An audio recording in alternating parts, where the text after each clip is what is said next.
Uno de los factores más importantes en la vida del ser humano después del nuevo nacimiento es comprender qué es la libertad, que costó semejante precio como fue la muerte de Cristo en la cruz y su resurrección por cada uno de nosotros. Por eso este seminario sobre la perfecta ley de la libertad es un tema medular en la vida de cada ser humano, sobre todo de cada cristiano.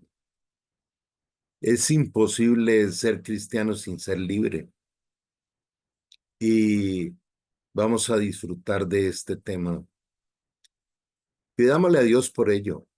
Amado Dios, gracias por el privilegio de poder reunirnos por este medio para poder recibir la instrucción de tu palabra, tu poderosa palabra que es viva y eficaz, tu palabra restauradora, renovadora y sobre todo liberadora.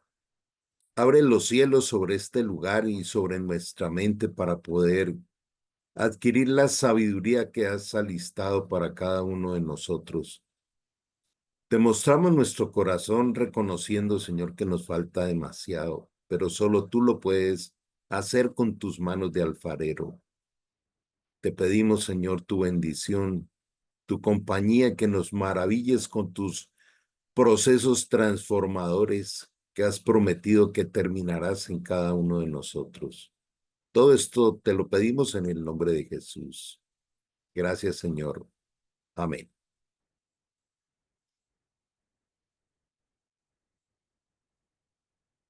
Bueno, reciban un saludo especial de Restauración Ágape Internacional, nuestro ministerio que pertenece a los Centros de Formación y Liderazgo CENFOL para el mundo.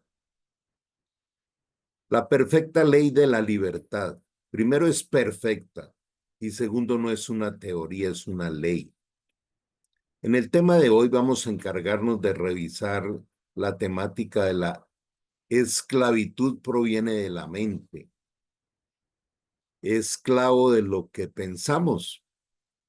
Recordando que en Proverbios 23:7 dice, tal como piensa el hombre, en su corazón así el tal es.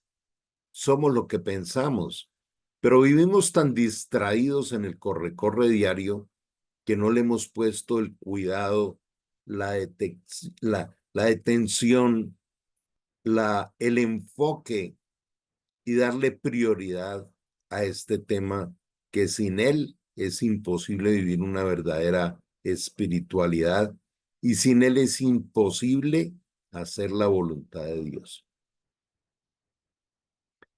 Así que si el Hijo los libertare, ustedes son verdaderamente libres, verdaderamente libres. Y esto se lo decía Jesús a los fariseos y ellos decían cuando hemos estado en la cárcel, porque era tanta la ignorancia y la oscuridad que no entendían que hay una cárcel espiritual que es más grave que cualquier cárcel física. Y esta pregunta debiéramos hacernosla a cada uno de nosotros. ¿Realmente soy verdaderamente libre? Habíamos motivado a que toda esta semana estuviéramos explorando qué áreas de nuestra vida no son libres. Entonces, si ser cristiano, verdaderamente cristiano, es ser libre, no puedo ser esclavo. Es imposible. Sería como estar en la cárcel con la puerta abierta.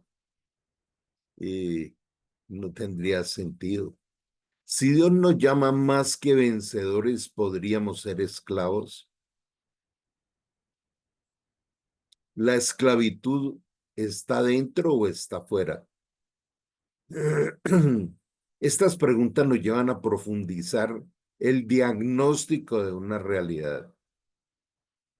Démonos ese regalo y démosle ese regalo a Dios de decirnos la verdad, de ser vulnerables, de decir, bueno, todavía los pensamientos lujuriosos aparecen allí, o el dinero todavía es el que gobierna si estoy contento o no.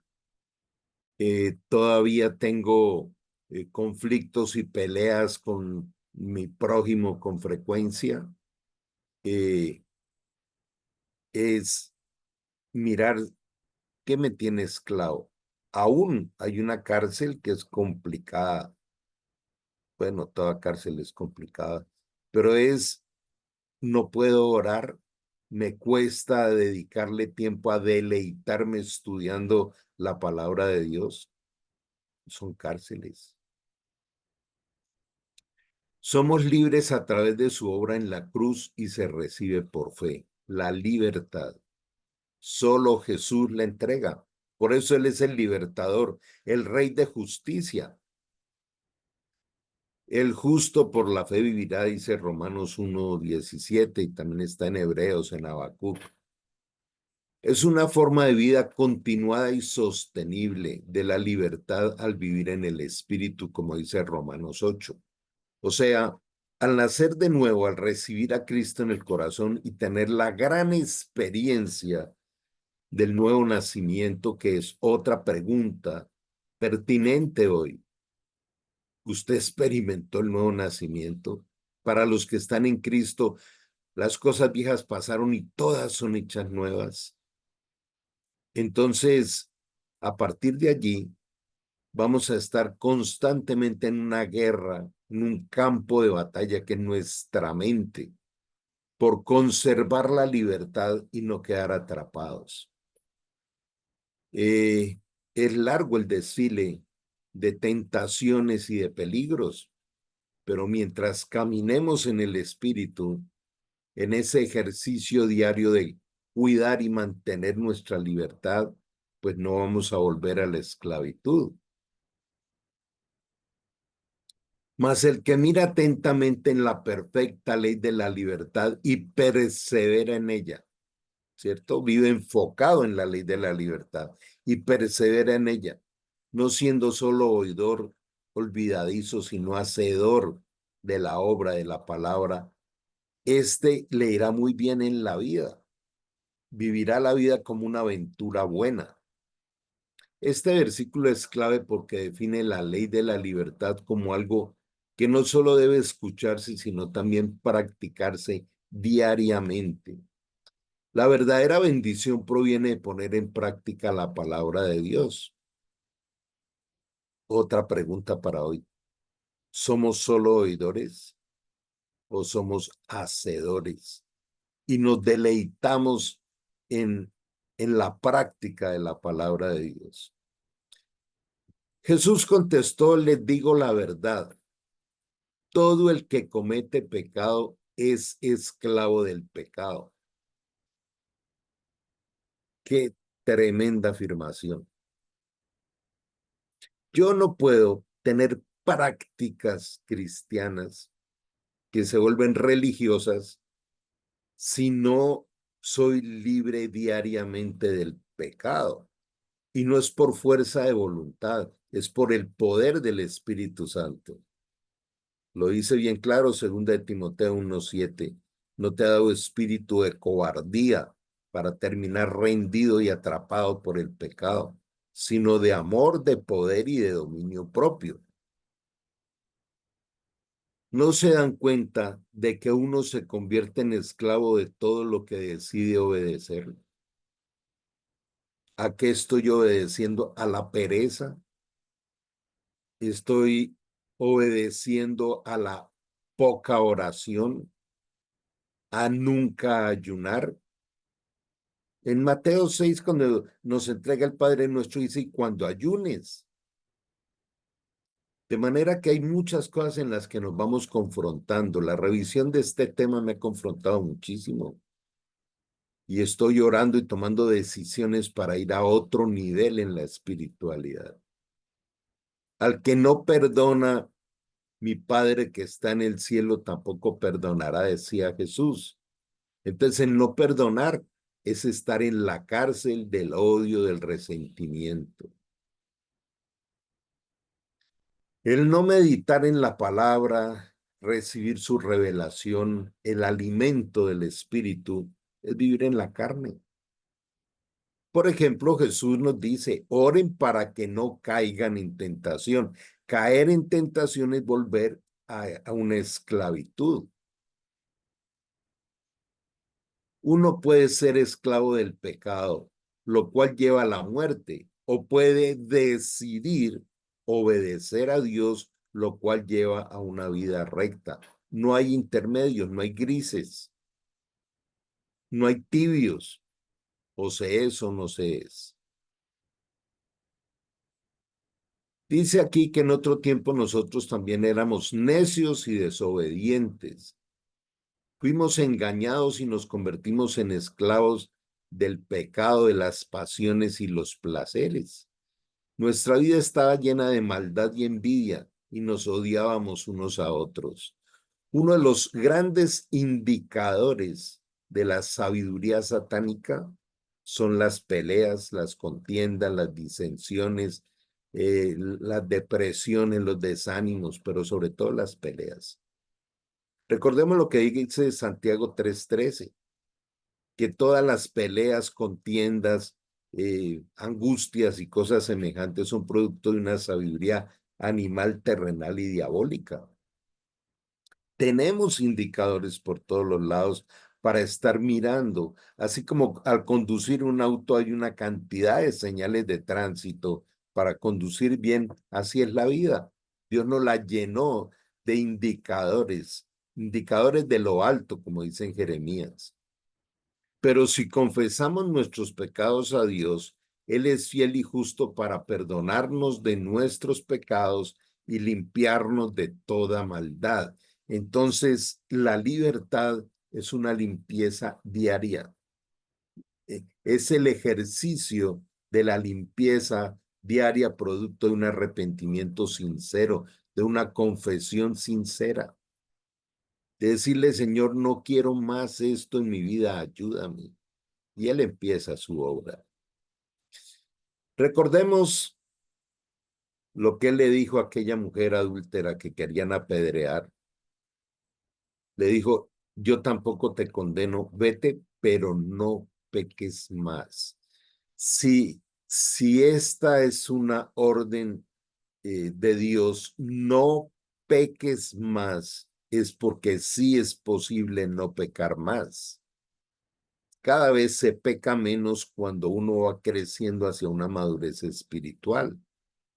De manera que jamás Dios nos ordena algo sin darnos toda la capacidad de poderlo hacer, porque no es por fuerza de voluntad, es por la capacidad que nos da el Espíritu Santo. Por tanto, no reine el pecado en vuestro cuerpo mortal y no obedezcáis sus lujurias, ni presentéis los miembros de vuestro cuerpo al pecado como instrumentos de iniquidad, sino presentaos vosotros mismos a Dios como vivos entre los muertos y vuestros miembros a Dios como instrumentos de justicia, porque el pecado no tendrá dominio sobre vosotros, pues no estáis bajo la ley, sino bajo la gracia. De manera que mira lo que está diciendo el Señor. Mira lo que nos habla hoy la poderosa palabra de Dios. Dice, yo les hice un diseño de su cerebro, de su cuerpo, de sus emociones, de sus pensamientos, para que sean instrumentos de justicia. ¿Qué es ser un instrumento de justicia donde aún dice la Escritura, si vuestra justicia no es mayor que la de los escribas y fariseos, no podéis entrar al reino de los cielos? Hacer justicia es llevar el bien a, a las personas que están en la cárcel. No es justo que la gente esté encarcelada en el pecado. Por eso Jesús es el Rey de justicia y nos ha delegado enviar las buenas nuevas del Evangelio para que sean libres. Pero también debemos entender que justicia es llevarle a la gente el mensaje de que habrá un juicio y el que juzga es Dios, no nosotros. Es decir, cada quien recibirá por lo que haya hecho acá en la tierra. Dice aquí que el pecado en el que ha nacido de verdad no tiene dominio sobre nosotros. Dios bendice a los que soportan con paciencia las pruebas y las tentaciones, porque después de superarlas recibirán la corona de vida que Dios ha prometido a quienes lo aman. O sea, hay recompensas por este camino. Cuando sean tentados, acuérdense de no decir, Dios me ha tentado. Dios nunca es tentado a hacer el mal y jamás tienta a nadie. La tentación viene de nuestros propios deseos, los cuales nos seducen y nos arrastran cuando no estamos aferrados al Señor. De esos deseos nacen los actos pecaminosos y el pecado cuando se deja crecer da a luz la muerte, la separación espiritual de Dios. Entonces, Dios nunca cambia. En Dios no hay variación. Sencillamente Él, yo soy el que soy, dijo. Es, no hay pasado ni futuro, es el eterno presente. Así que no se dejen engañar, mis amados hermanos. Todo lo que es bueno y perfecto es un regalo que desciende a nosotros de parte de Dios como un Padre de amor, quien creó todas las luces de los cielos. Él nunca cambia, ni varía como una sombra en movimiento. Él, por su propia voluntad, nos hizo nacer de nuevo por medio de la palabra de verdad. Palabra de verdad. Su honor, su prestigio, su reputación, escrito está, es su palabra que nos dio y de toda la creación. Nosotros llegamos a ser su valiosa posesión. Lo más valioso, dice él, de todo lo que creó, somos nosotros. Entonces la esclavitud o la libertad está en la mente, porque mis pensamientos no son vuestros pensamientos, ni vuestros caminos son mis caminos. Este famoso pasaje nos lleva a eso. Él declara, él nos dice, mira, mi manera de pensar, los diseños que he hecho para ustedes, no son los que ustedes están pensando. Son los que Dios preparó para nosotros. Recordemos lo que dice Jeremías 29:11. Dice, pensamientos de bien y no de mal son los que tengo para ustedes, para que tengan una esperanza y un futuro. Estamos caminando por esa esperanza, por ese futuro, por ese plan que Dios nos hizo. Porque como los cielos son más altos que la tierra, así mis caminos son más altos que vuestros caminos y mis pensamientos más que vuestros pensamientos. Entonces dice, porque como descienden de los cielos la lluvia y la nieve y no vuelven allá, sino que riegan la tierra, haciéndola producir y germinar, dando semilla al sembrador y pan al que come. Así será mi palabra que sale de mi boca. No volverá a mí vacía, sin haber realizado lo que deseo y logrado el propósito para la cual le envié. Cada vez que la palabra de Dios llega a nuestra vida, va a cumplir un propósito y tiene unas consecuencias de gran bendición en la obediencia o de gran maldición en la desobediencia. Deuteronomio 28 lo dice muy claramente. De manera que viajar por esta enseñanza es hacer un alto y decir, bueno, ¿cómo a partir de hoy realmente entro en tiempos de meditación de la palabra, en aprender a ayunar, aprender a orar, aprender a ser discipulado, de ser entrenado, de ser enseñado? Hasta Jesús tuvo maestros. De manera que el que no tiene un instructor eh, idóneo de la palabra, como dice 2 Timoteo 3, es una persona que está en soberbia, está en autosuficiencia. A mí nadie me viene a decir qué es lo que tengo que hacer.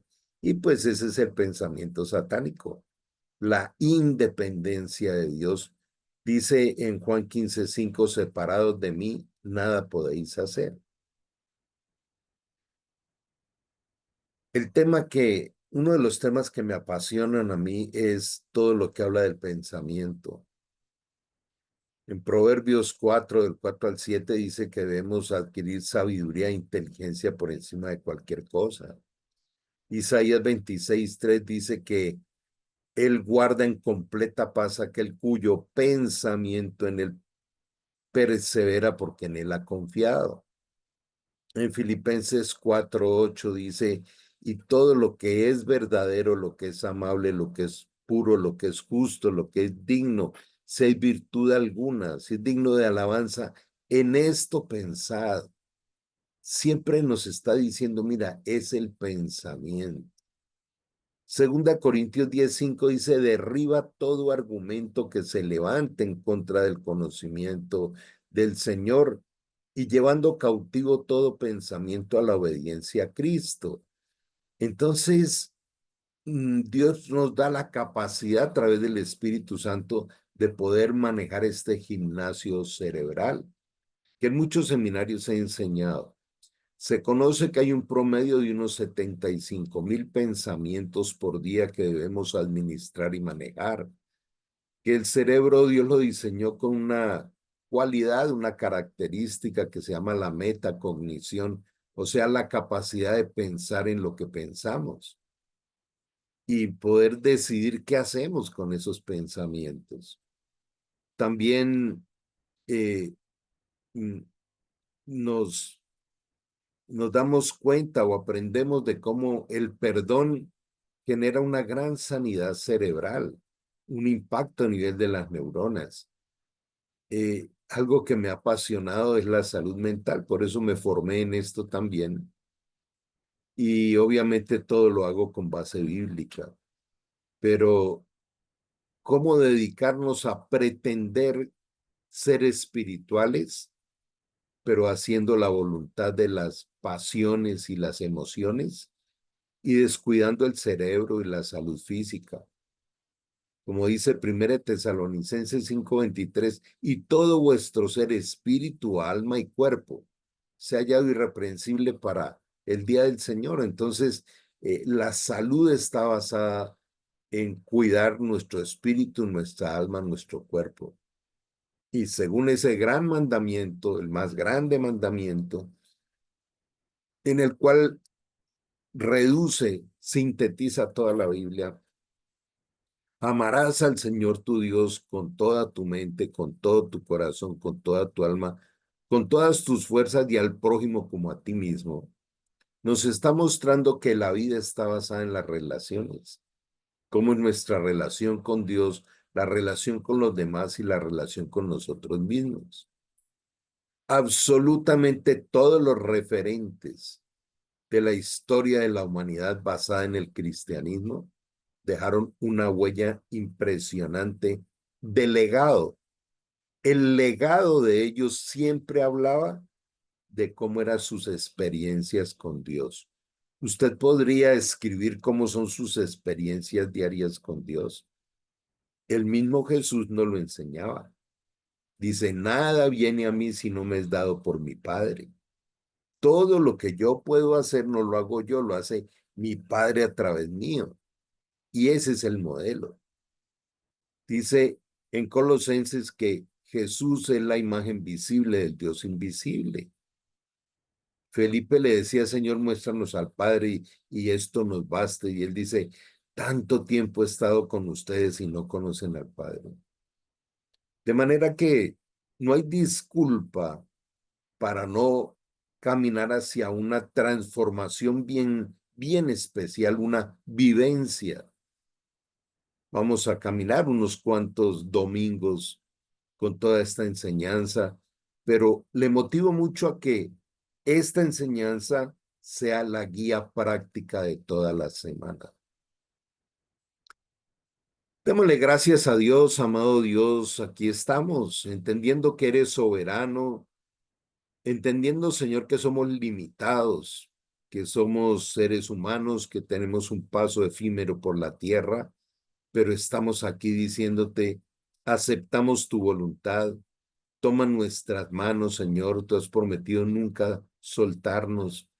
Como nos enseñas en el Salmo 121, alzaremos los ojos a los montes y sabemos que el socorro solo viene de ti, que tú no nos dejas resbalar, que no nos sueltas de tu mano, que el sol no nos fatigará de día ni la luna de noche, que tú estás junto a nosotros como una sombra a nuestra mano derecha, que nunca nos dejarás ni nos desampararás y que nada ni nadie nos podrá separar de tu amor, que tú cuidas nuestra alma, que cuidas nuestra entrada y nuestra salida desde ahora y para siempre.